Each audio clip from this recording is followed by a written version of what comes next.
Hi, welcome to HardReset.Info channel, dear viewers. In front of me, Garmin Dash Cam Tandem, and now I'm gonna show you how to insert the SD card into this device. To do it, you need to have the micro SD card, of course not the normal CD, but micro CD. And here you will see the entrance for the CD card.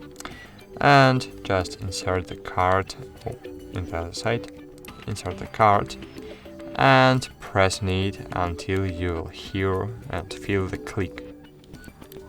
Yeah, and after this your LED lamp will light on green, and it means that video is recording. That's it. Thanks for watching. Like this video, subscribe to our channel, and bye. See you.